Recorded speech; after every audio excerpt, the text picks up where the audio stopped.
Good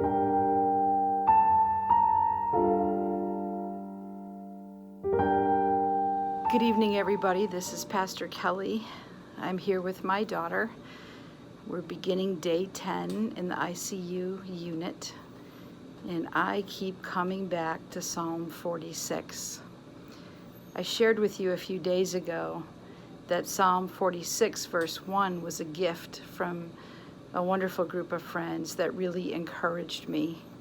So I thought I'd read verse 1 for you, and then I'd read verses 2 and 3, say a few things about it tonight as I'm sitting with my beautiful daughter.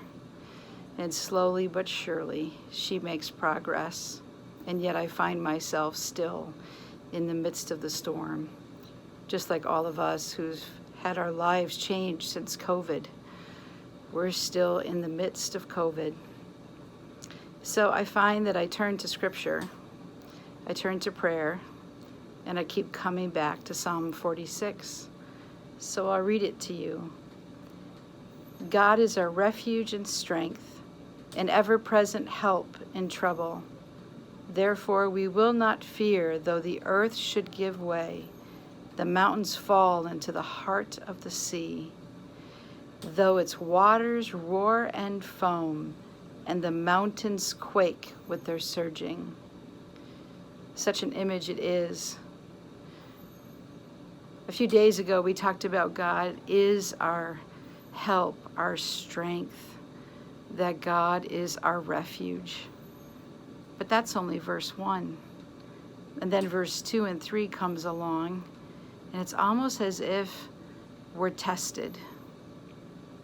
The test is, though God is our refuge and our strength and our present help, what happens when the waters keep raging? What happens when adversity is like mountain after mountain? Where is God then, we wonder? Sometimes we shake and tremble. We have those moments where when we see verse 2, where the psalmist seems to be applying logic to a confession of faith. So if God is your refuge, your strength, and your help, says the psalmist, therefore we will not fear. So in applying that therefore, the psalmist is really telling us a lot, again, about who God is.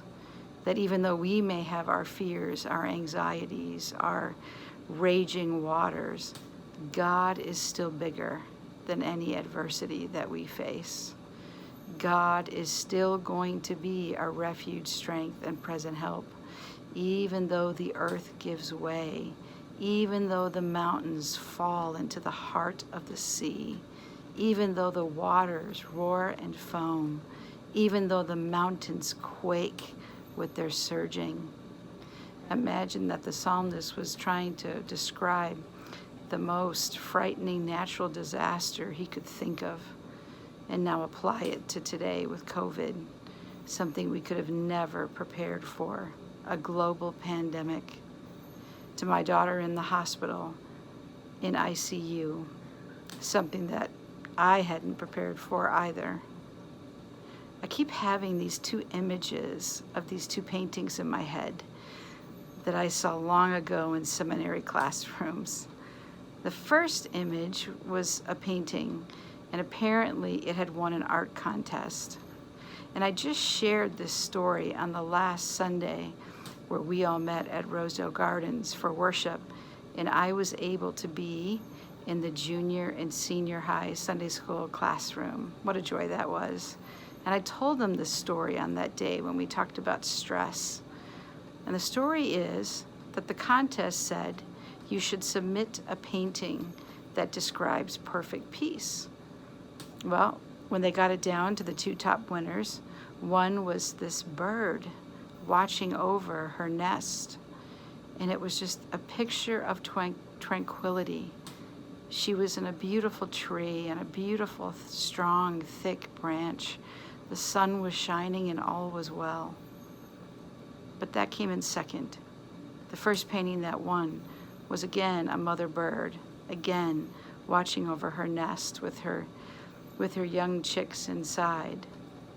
But the tree's branch that it was on was bending by the weight of wind, and the branch that it was on was being sprayed with water from a waterfall that was right behind it, and the waters were raging, and that little branch was swaying. It was beautiful. And that is the picture that won the contest, because somehow that mother bird gave her young chicks peace in the midst of a storm. I'll always think of that when I see Psalm 46, verses 2 and verses 3. And it reminds me that God is bigger than any adversity, that God is always with us, right in the heart of it all, that God is greater than whatever adversity can assail us. And that, yes, in logic, we are to not fear, because God is all those things. But feelings are messy, and feelings make us afraid. And then I can't help but think of all of those people in the Bible that were called by God to do things. And never once did I think they weren't afraid. I just thought they were obedient. Moses in the burning bush, go tell Pharaoh to let my people go. Esther, who was told by Mordecai to go to the king and to beg for their people's lives, and she did with great determination. So I think about Moses and I think about Esther, and they were just ordinary people who loved God and family. And then God gave them this task and said, do not be fear, I am with you. But I always think that with every step they took, from the first one, which was probably the hardest, to that last moment when they stood before authority, I always thought they'd probably be scared. And I always thought that I just loved and admired them for it. Because it's one thing to not have fear, and it's another thing to have fear and to trust God more. That's what we're doing today in the midst of this pandemic. That's what I'm doing tonight in the hospital with my daughter. God is our refuge, strength, and help, and God is bigger than any raging water. So I leave you with this. Another painting on a wall in a hallway. It was a simple painting. It was a little boat, but enough to have a sail.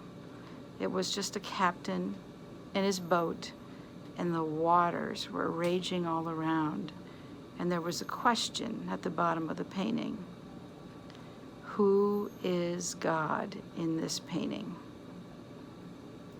One day, a professor walked into our classroom with that painting in the frame, asked the question. And of course, everybody went for the captain. Of course, God is the captain. Our lives are the boat. The water is the world. And he said, no. And then others said, oh, then we must be the boat. Or we must be the captain, and God is the boat. And then the waters are adversity. And the professor said, no again.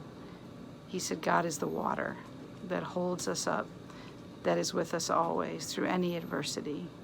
And so we remember that God is our strength, our refuge, and that God is all around. God bless you this night and always. Amen. When the mountains are falling, when the